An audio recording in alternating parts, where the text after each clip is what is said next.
Bonjour à tous pour ce 20e épisode de Legality Times.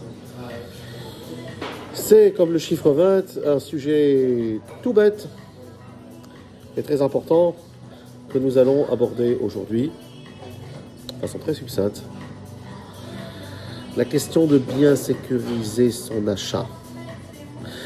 Et j'avais, rappelez-vous, commencé par cela. Un jour dans ma chambre d'hôtel, une modeste chambre de Novotel de la rue de, même pas, d'Ibistai, de la rue des Plantes à Paris, un soir, un froid soir de février, à vous parler de la sécurisation de votre achat. On va continuer. Alors j'avais parlé de la sécurisation en matière de coûts, voilà, savoir à quelle sauce vous alliez être mangé et savoir à quoi vous attendre. L'immeuble étant la cible rêvée des vautours, commencez par le droit fiscal. Cette fois-ci, il est question de sécurisation au sens littéral du terme, au sens compliance, et en particulier lorsque vous allez passer par des agences, et par des agences de renom, que ce soit John Taylor, que ce soit Engel & Volkers, parce que le problème, avec toute l'affection et la sympathie que j'ai pour John Taylor et pour Engel & Volkers, avec qui j'ai travaillé, je suis un ancien Engel & Volkers, comme vous le savez. J'ai été le premier assistant de directeur d'expansion Espagne et Portugal il y a de cela de nombreuses années. Je travaille très étroitement avec John Taylor. Bon, j'ai une réserve infinie de sympathie et d'affection pour ces grandes marques. Le problème, c'est que à force de trop vouloir prendre et gérer de A jusqu'à Z la transaction, on a un petit peu tendance à oublier, quand on est bercé par le prestige de la marque, que ces gens-là pensent d'abord à leur intérêt avant de penser au vôtre. Hein, ça, c'est un peu comme le conseiller financier d'une banque. Ah oui, votre conseiller financier, non, c'est le conseiller de son employeur qui est la banque. Votre banque, certes, mais la banque avant. Et vous un peu de charité s'il en reste. Les assureurs, je n'en parle même pas. Vous engraissez comme des porcs pendant des mois, des années, et puis le jour où vous avez besoin d'eux, alors là, il n'y a plus personne. Alors, le problème de ces grands groupes, c'est qu'on a tendance à penser que quand vous êtes avec eux, vous avez une solution clé en main, et que parce que ce sont des grands groupes, ils peuvent se permettre justement de travailler et de ne prendre leurs honoraires qu'à la fin. Oui. Sauf que s'ils prennent leurs honoraires à la fin, et de toute façon ils ne peuvent que prendre leurs honoraires à la fin, il y a une fâcheuse tendance de certains courtiers, de certains agents immobiliers espagnols qui vont vous dire « Oui, mais nous, on veut un 50%, on commence le travail, n'importe quoi, sur une transaction. » Alors peut-être en gestion locative, ça se fait, et ça se fait en gestion locative, en effet, sur une transaction de vente, jamais de la vie, donc on va refuser, bien évidemment. Hein. Et le problème, c'est que si ces grands groupes peuvent se permettre de déployer tous les efforts qu'ils déploient et de charger leurs commissions, leurs honoraires à la fin, c'est parce qu'ils sont très sûrs d'eux, peut-être un peu trop sûrs d'eux. Et on a l'impression que les contrats qu'ils vont vous proposer, que ce soit les contrats d'art, que ce soit les offertes de réserve, donc les offres de réservation pour mettre le produit off-market, d'ailleurs souvent des honoraires vous seront demandés d'avance pour mettre le produit off-market, donc c'est déjà en soi une façon de se rémunérer.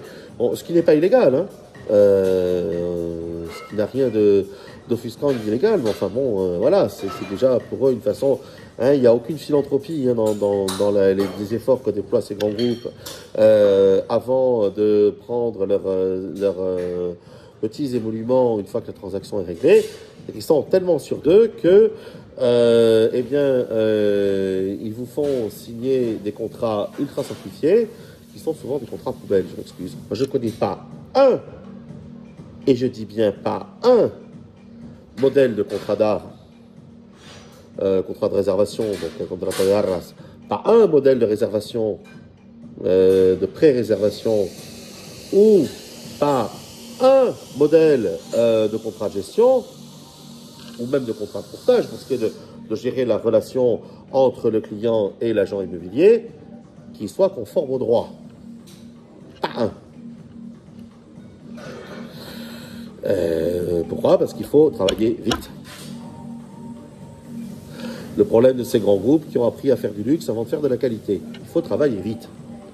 Travailler bien, peut-être si on y pense, mais il faut travailler vite.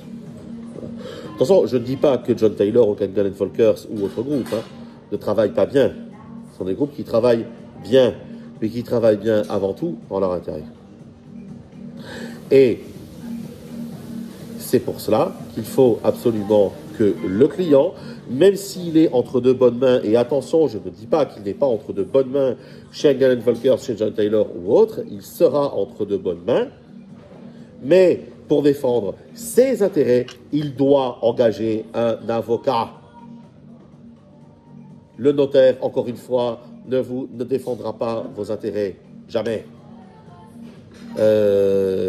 En Belgique, c'est votre défenseur, c'est même votre défenseur que vous arrivez avec deux notaires le jour de la transaction. En France, c'est votre conseil.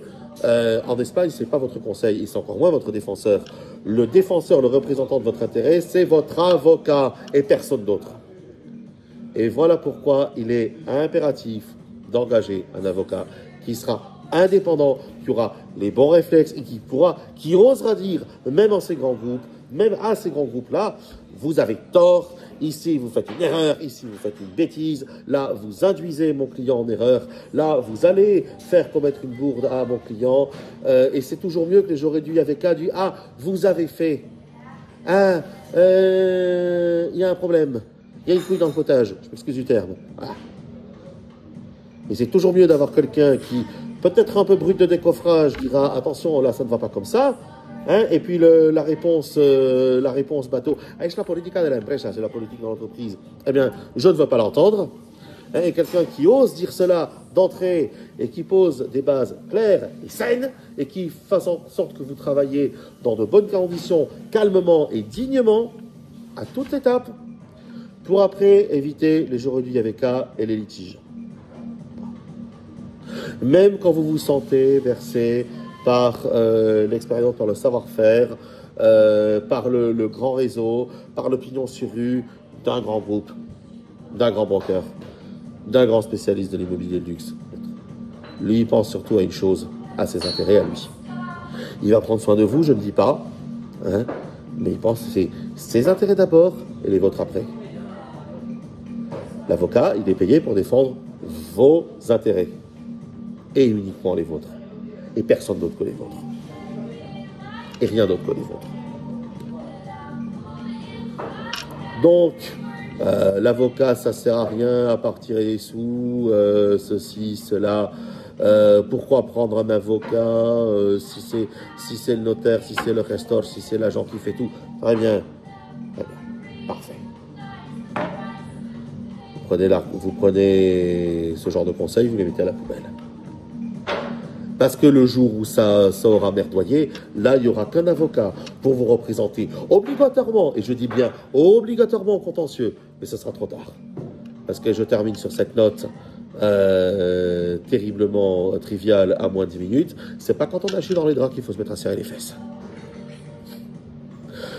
Je vous retrouve prochainement, et même, encore une fois, même si vous êtes conseiller de la meilleure façon du monde avec le broker le plus prestigieux du monde, entourez-vous de bons conseils et de bonnes garanties et engagez un avocat.